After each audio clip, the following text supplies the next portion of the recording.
Y'all look. Random volunteer watermelon growing out of the raised bed.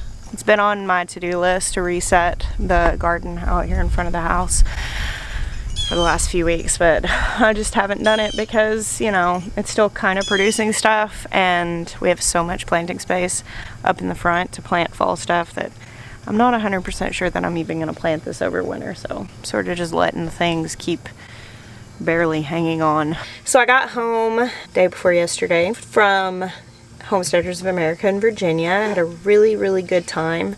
I started to shoot a video and I got some odds and ends footage, which I haven't even really looked at yet because I don't think I have a whole video, so I'm not 100% sure you're gonna see that. I really go to events like that to try to be present and meet viewers and get to hug the people and talk to the people that I feel have just done so much to make this dream life of mine possible. And I didn't end up shooting a lot, so that's kind of just the way it goes sometimes. So back home, of course you guys saw that Maya made me a precious gift in the clothesline, which I've got a load of linen dresses in the washer right now, so I'm going to get to try that out for the first time today.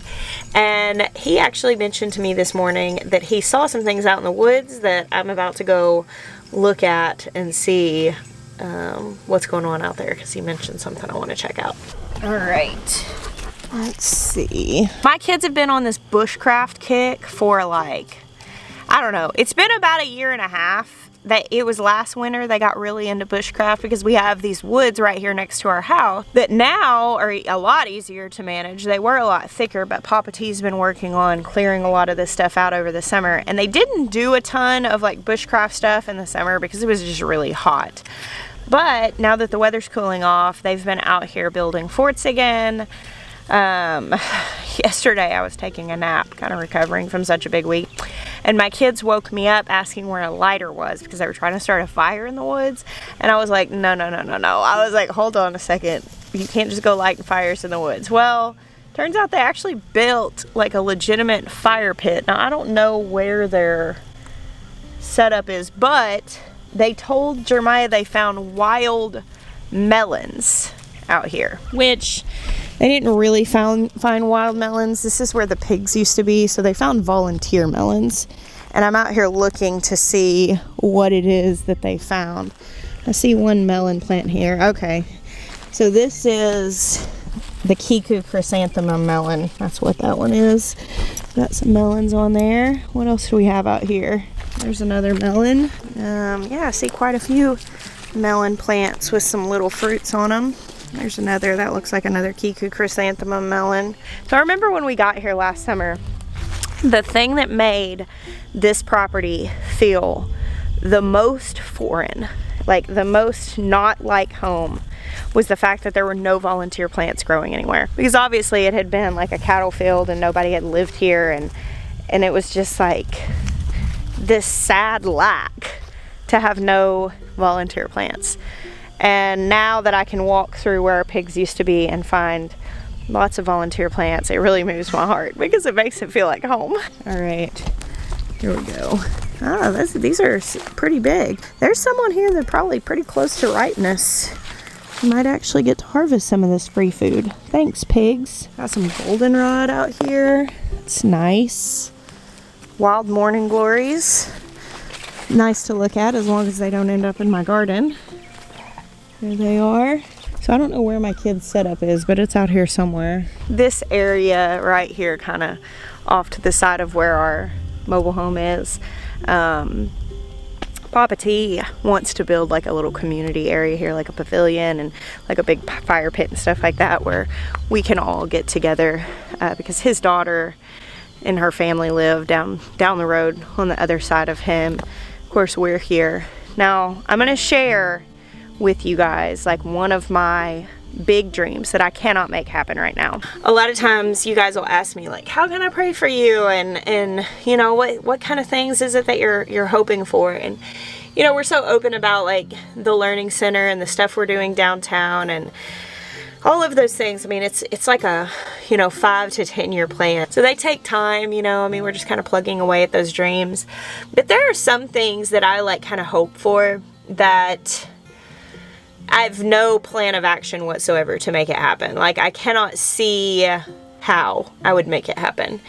And those are very scary things to hope for, but I think that we can be brave and maybe have little dreams and ideas in the back of our head that we know we can't make happen, but maybe be willing to be brave enough to hope for them. There's a lot of land around us, obviously owned by people, but not necessarily people who are doing anything with it.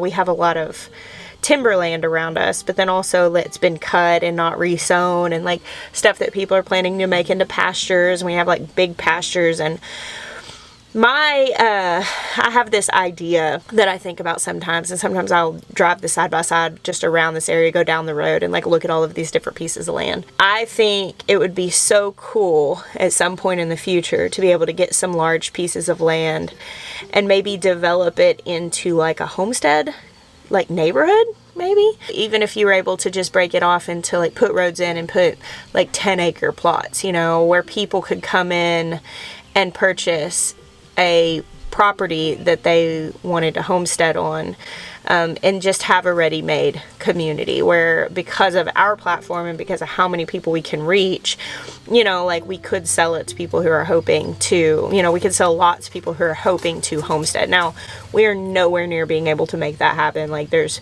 not any land that people are trying to sell. 2, if they were, we wouldn't be able to afford it anyway.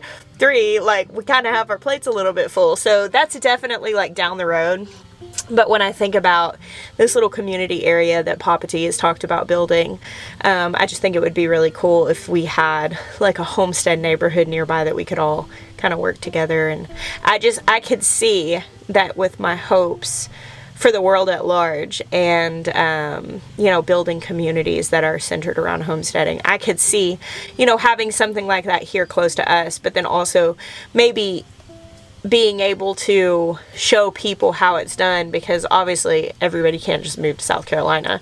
But if there were more places like that where people were living, where they had ownership, but there was like kind of a communal sense. Like, I always see people posting things, oh, I've been trying to convince my friends to, you know, create a homestead commune. And I do think one of the benefits of homesteading is having ownership and having, you know, the freedom to do what you want. So I think there has to be an aspect of that. But having proximity to other people who are trying to live the same way as you really opens up a lot of doors, because everybody doesn't have to have, you know, their own tools, and everybody doesn't have to be good at everything. And so I would love to be able at some point to design and develop some way for people to be able to engage in that community living. Anyway, very far off dream, nothing at all in the works for that. So I know a lot of people will be like, hey, sign me up. You know, like, I got nothing, man. I got no way to make that happen. But I think about it, like, that's a little dream that's in my heart that, I don't know, I think I'm going to be brave enough to hope for that, and brave enough to tell you guys. So that's it. All right, I want to say hi to the little piggies. Hey, little piggies. Look how cute they are. They're getting so big. I love that they look like, I mean, they are half Mangalitsa, half Old Spots, and they just look like that. They look like Mangalitsa babies with floppy ears and spots. In this litter, we ended up having 4 gilts and 3 boars, which we're going to cut the boars. They'll be raised for meat, not for breeding. But there's some really good looking piglets. Our hope with these piglets was to kind of get the marbling from the Mangalitsa, with hopefully maybe the faster growing traits of the Old Spot. Still a mix of heritage breeds, but the Mangalitsas are fantastic, but they're very, very lardy. Like, you don't get a whole lot of meat, which, if you are really trying to grow your whole diet, you need a good fat source. So growing some pigs that have like higher lard content is not a bad idea. But I know a lot of people are disappointed when they raise mangas or coonies, or I even think like American guinea hogs, possibly Idaho pasture pigs. I don't know just a whole lot about those. I think they're maybe less lardy than these other breeds. But people will raise these and then they'll butcher them, and then they'll have like a 4-inch lard cap on their pork chops, and they're expecting a whole lot more meat in their freezer than they end up getting. Now, We've raised mangas. We cook a lot with lard. If you read like Nourishing Traditions and different things like that, I actually really like that. I like having that lard to cook. As far as meat goes, we wanted to be able to kind of lean in more to volume in meat, and so that's what this mix is about. And I am also looking for a pure old spot boar because I would like to breed some pure old spots as well. I've got 2 unrelated females, and I'd like to get an unrelated boar and get that breeding program going. Oh look, I found the shelter. They did pretty good. They just did this weekend. So this is where they're setting up to, they're wanting to set their tent up out here and stay. It's pretty cute. Not 100% sure what all's going on here, but they've got their system down.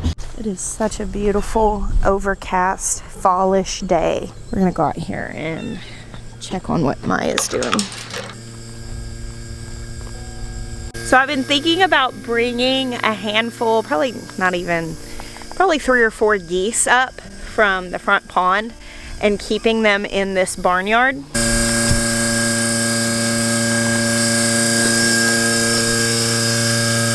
Y'all see these marks on the stanchion? That's from muddy tails. So flapping around. Nice, no flies. Okay. It's not hot. That seems like so much milk, but it's so much less than what we were getting. Yeah, it's about a gallon less.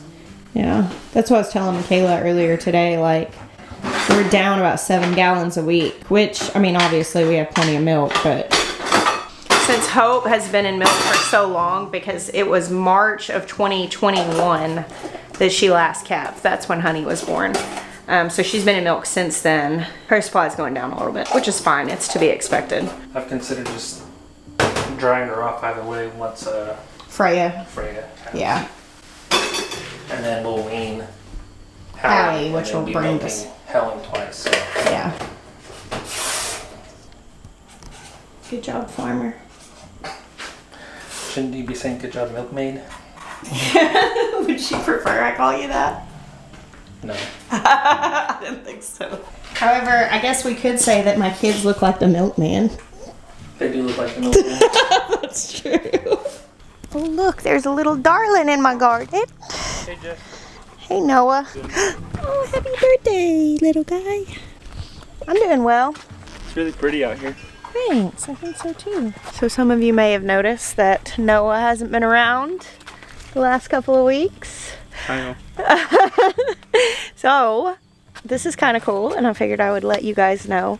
As we kind of finished up a lot of the projects that we've been working on, which Noah has had a massive hand in doing, you know, he has had a desire in his heart for a while. He's flipped a couple of houses. He's very handy. He built largely these garden beds and finished out a lot of the barn and has been working for us since we moved here. He's actually opening his own business. Has opened at this point. Mm-hmm. We've been talking about it for a while, but now it's happened. Yeah. What's it called? It's called Sowards Improvements. Sowards Improvements. So he's doing remodeling. Yeah, I'm basically just doing general construction. Yeah. It's been a seamless transition, so yeah. I'm very thankful for that. So fantastic. Do you have an email address or something that people can contact you? Yes, I do. Yeah. It's sourdsimprovements@gmail.com. Awesome. I'll put it down below. So in case you don't know this, Noah is Jeremiah's youngest brother, who is our bonus son, is what we call him, because he's been with us for a long time now. Mm-hmm. And he and his wife moved out here with us, and he's been working for us here on the farm, but we knew that this was in his heart. He did not move out here to do this forever by any means. Helped us massively getting everything built. Now we're so excited for him. Yeah, I'm extremely thankful for the opportunity I had to work here, and so yeah. I'm also very happy to be able to transition and not be difficult at all. It's just been very easy. It's been super easy. And Noah's had the hope always to like build houses. That's really been his dream, and to do investment properties and all that stuff. And so this is really kind of setting him off on that. Yeah, it's very so we're exciting. super proud. Thank you. He's out here today finishing up the garden beds, putting the caps on, but yeah. Sowards Improvements, Noah's own business. Can y'all tell I'm proud?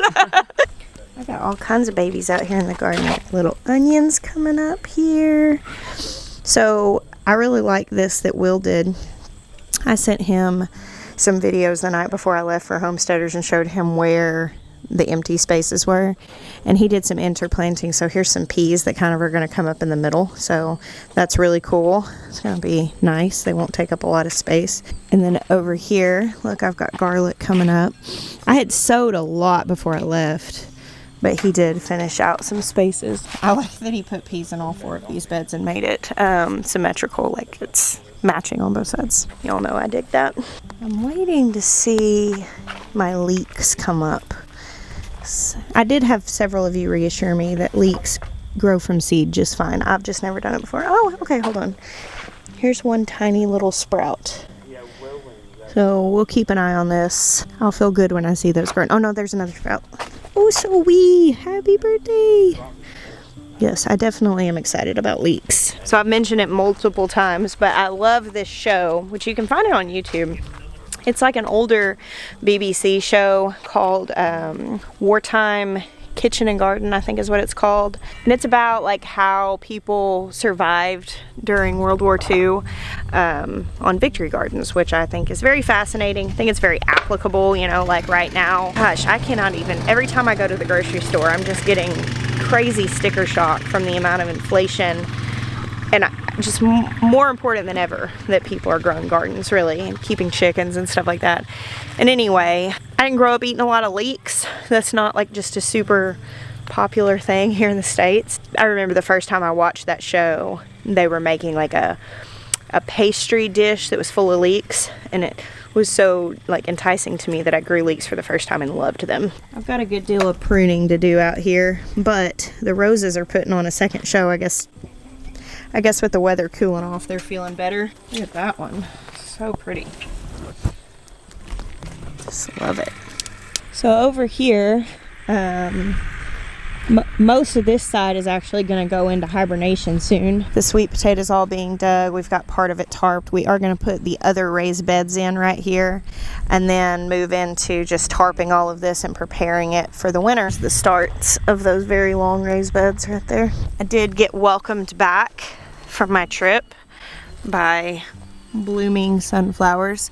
They're a little squattier, not quite as big as the first flush was because we didn't really heavily amend the soil. So sunflowers are pretty heavy feeders, and the first bunch that grew here were really tall. This is a different variety. These aren't sunflower Steves. These are a little shorter. A lot of times people will ask me like, why is your garden so lush? Why is all this? Because we put new compost down every year, and when things have more to feed on, they get bigger. You can grow in poorer soil, and like here with these sunflowers, like had there been more nutrition in the soil, they would probably be 3 foot taller, but they're blooming at 4 feet because of the fact that there wasn't a ton of nutrition in the soil. It doesn't matter.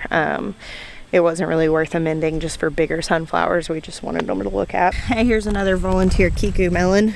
Check that out. Our second wave of chicken and dumplings peas are putting on. Lots of peas. That's exciting. We probably have a few more weeks till the frost, so feeling pretty good about seeing that. We'll probably be able to harvest quite a bit, at least fresh. I don't know how much we'll be able to harvest dried. And the chickens have made quick work of this garden. Look how cleaned out this is. I remember how wild it was when we first put them in here. I mean, they've cleaned out everything that is within their reach. I am going to pick all of those peas off of there to shelve them dried. I'm planning on leaving the chickens in here through the winter. We'll do it at some point. We'll take them out and get ready to amend this for spring planting. But in the winter, it's not like they're going to be getting fresh grass moving around anyway. So leaving them in here where I can throw them scraps from the winter garden, it works for me. See, so cleaned out. Well done, chickens. So other than closing the high tunnels up for the tropical storm that came through, they've been pretty much open since we've had them, and they'll continue to be open for now because our winters are mild. Pop in here. Our artichokes are looking amazing. One lone rhubarb here that's pulled through. Of course, I put some more out in the open. I've considered redoing some of this. I put the asparagus in these beds around the citrus. I don't really love it. I thought about taking the citrus out and putting it in pots. I probably need to just chill out and leave it and give it some time to see how I actually feel about it. But what happened was we planted these cabbages and cauliflowers, and look at them. Glorious. Beautiful. These are Brussels sprouts right here. Look at these little baby Brussels sprouts. You'll see those tiny little baby Brussels sprouts in those armpits. This is so good, and it made me want to fill the whole thing up with it, but this is also good. Like, this is an orange, a Tangelo. This is good. I just need to be patient. But truth be told, like, my citrus in the pots is doing just as fine as the citrus in the bed. And that was kind of my thought. Maybe I could move the citruses out of the beds and put them in big pots down one of these rows and then use the bed space for something else. Obviously, we have enough to be getting along with, so nothing we do in here is going to be immediate. We're just I'm gonna try to get a lot of this stuff that's in pots here planted. We're gonna get our trees planted out. They're flirting with dormancy, which is what we want to see before we put them in the ground. And then, yeah, we're still gonna be growing quite a bit of food as the weather changes. Last thing I wanted to show you on this video, here's the other high tunnel, which is also kind of in a state of disarray, but still pretty, don't you think? And these sunflowers, which we planted sunflowers throughout these beds. We do have a little bit of wheat, and this was just an experiment in the soil remediation. Sunflowers pull a lot of toxins out of soil. And these middle beds were our most heavily contaminated. And so we put the sunflowers in. Of course, we've been doing worm castings in here. And yeah, these sunflowers all opened while I was gone. Aren't they beautiful? So pretty. Wow, this one's kind of gnarly looking. I wonder if that has to do with that. I don't know, the ones around it don't look like that, so maybe that's something different. Make these look normal. And they're growing just right next to each other. But yeah, beautiful. I'm on AIP diet right now, so I'm not really eating any of these peppers or the last few tomatoes I have growing, and it's worked out. You know, if I was gonna have a horrible skin flare and have to do drastic diet changes, I'm glad it's right now rather than in like May. Maybe we can get my body healed enough that by tomato season next year I'll be able to fully enjoy them, and I can eat cabbage, so and roots, and that's the season we're going into. We're just in this lovely time of year where you have this, like, you can feel that everything's kind of starting to turn a little dreary, but you also have times of day where it's just so golden and rich and lovely. I just love fall. Thank you guys for hanging out with me today. God bless you. Until next time.